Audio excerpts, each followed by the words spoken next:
Hello friends, welcome back to this channel. दोस्तों, इस video में रिलायंस कम्युनिकेशन लिमिटेड के लिए बात करेंगे। अनिल अंबानी से ओरिएंटेड टॉपिक है आज का इस वीडियो के अंदर। लेकिन आगे बढ़े दोस्तों, उससे पहले आपसे रिक्वेस्ट करना चाहूँगा कि अगर आप चैनल को फर्स्ट टाइम देख रहे हैं, प्लीज़ सब्सक्राइब करके बेल आइकन को हिट कर लीजिए ताकि आपको आने वाली सारे कॉन्टेंट्स की वीडियोज़ की नोटिफिकेशन मिलती रहे। और दूसरी चीज़ कि अगर आप डीमेट अकाउंट ओपन कराना चाहते हैं, डिस्क्रिप्शन बॉक्स में एक लिंक आपको मिल जाएगा अपस्टॉक में अकाउंट ओपन कराने के लिए। दोस्तों, रिलायंस कम्युनिकेशन अगर आप देखें यहाँ पे तो लास्ट ट्रेडिंग सेशन में 2,75,56,700 टोटल वॉल्यूम जनरेट हुआ, जहाँ पे मार्केट कैप है 884 करोड़ रुपए और 3.20 के ऊपर बंद हुआ। 3.35 की ओपन प्राइस के बाद 3.40 का हाई भी बनाया और 3.20 का लो भी बनाया। दोस्तों, एक बहुत बड़ा खुलासा है, आइए डिस्कस करते हैं। दोस्तों, एक होश उड़ा देने वाली खबर है। ये खबर एक्चुअली में अक्टूबर 5 को रिलीज़ हुई थी, लेकिन मेरे पास टाइम कम था इसको अपडेट करने के लिए, तो मैं इसको नहीं कर पाया टाइमली।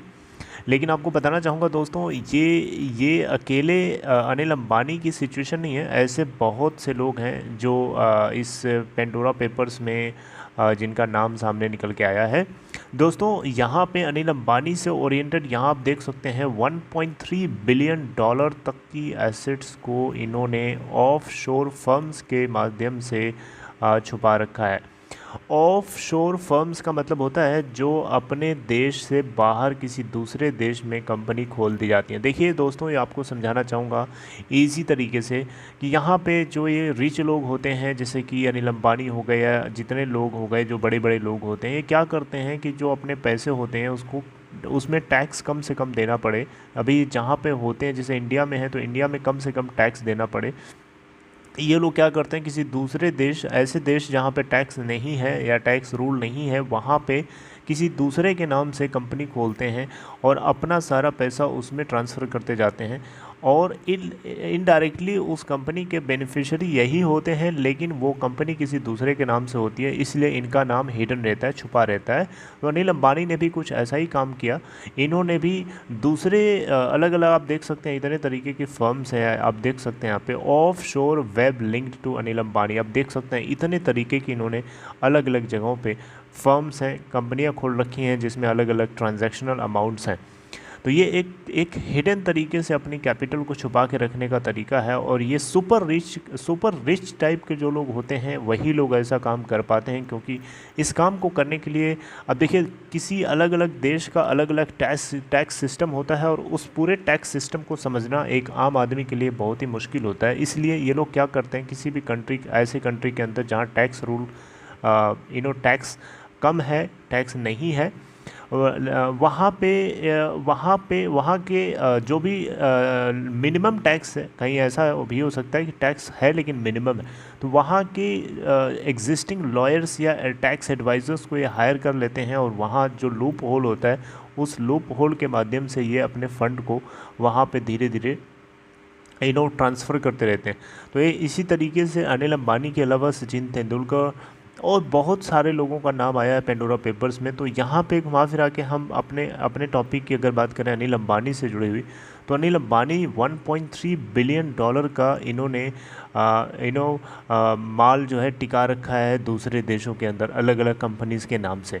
और आपको पता होगा अभी यूके के कोर्ट ने जब ये इनसे पूछा था कि क्या आपके पास कोई दूसरे देशों में एसेट्स हैं, कोई इंटरेस्ट है आपका, तो इनकी तरफ से बताया गया था कि ये इनके पास कोई प्रॉपर्टी नहीं है, ज़ीरो, अब इनके पास सब कुछ ज़ीरो हो चुका है, इनका खर्चा तक जो है इनके बेटे और इनकी पत्नी चलाते हैं। राइट, तो इस तरीके का जजमेंट जो है अनिल अंबानी ने दिया था यूके के कोर्ट में। आपको याद होगा मैंने बहुत दिन पहले बताया था ये सारी बातें।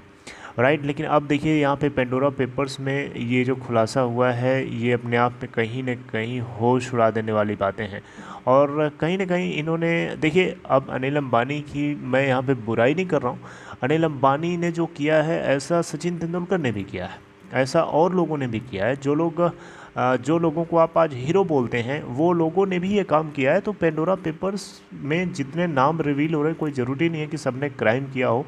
ये टैक्स कम देना पड़े, टैक्स को कम से कम देना पड़े, ये एक तरीके से लूप होल टैक्स एडवाइज़र्स या जो टैक्स ऑफिसर्स होते हैं उनकी मदद से उनको लूप होल को क्रिएट करके मनी को छुपाने का एक तरीका है, राइट। अब इसी तरीके से क्रिमिनल एक्टिविटी जो होती है वो भी होती हैं, लेकिन ज़रूरी नहीं है कि सारी क्रिमिनल, ज़रूरी नहीं है कि पेंडोरा पेपर्स में जाने वाले जितने लोगों ने अपने पेपर्स, अपने माल को छुप टिका रखा है, उन सभी के सभी लोगों ने क्रिमिनल एक्टिविटी करी हो। ऐसा ज़रूरी नहीं है, करी भी हो सकती है, नहीं भी हो सकती है। लेकिन अनिल अंबानी के केस में जहाँ बैंक्स और डिपार्टमेंट ऑफ टेलीकम्युनिकेशन इनके पीछे लगा है, यूके कोर्ट इनके पीछे लगी थी, चाइनीज़ बैंक्स को इनको पे करना था $716 मिलियन का अमाउंट, लेकिन इन्होंने बहाना किया, इन्होंने बताया नहीं, इस चीज़ को डिस्क्लोज़ नहीं किया। और भी जगह पे इन्होंने छुपा रखा होगा जिस चीज़ को इन्होंने डिस्क्लोज़ नहीं किया है अभी तक, राइट। तो होने को बहुत कुछ चीज़ें हो सकती हैं, लेकिन दोस्तों अनिल अंबानी की अब सिचुएशन धीरे धीरे थोड़ी चेंज हो रही है, क्योंकि अब इनको रियलाइज़ हो रहा है कि हाँ मैंने गलती करी है, डेट को पहले ख़त्म करना ज़्यादा ज़रूरी है, उसके बाद बिजनेस एक्सपेंशन होगा। तो अब ये डेट को ज़ीरो करने की प्लानिंग में पूरी तरीके से लग चुके हैं। मैं इनकी तारीफ़ करूंगा कि कम से कम सही ट्रैक पे अब तो चलना शुरू कर दिया है इन्होंने। ज़ीरो डेट होगा तो बिज़नेस अपने आप फिर बाद में एक्सपेंशन होने लगेगा, राइट। तो बहुत अच्छी बात है। खैर आरकॉम से जुड़ी हुई कोई लेटेस्ट अपडेट आती है तो हम डिस्कस करते रहेंगे। ये कंटेंट बेसिकली मुझे बताना था बहुत दिन पहले, कुछ दिन पहले बताना था, लेकिन मैं टाइम नहीं हो पाने की वजह से मैं आपको थोड़ा सा 4-5 दिन 6 दिन लेट बता रहा हूँ। चलिए खैर आपको समझ में आ गया होगा तो अच्छी बात है। इस वीडियो को लाइक शेयर कर सकते हैं और अपना ख्याल रखिए। Take care.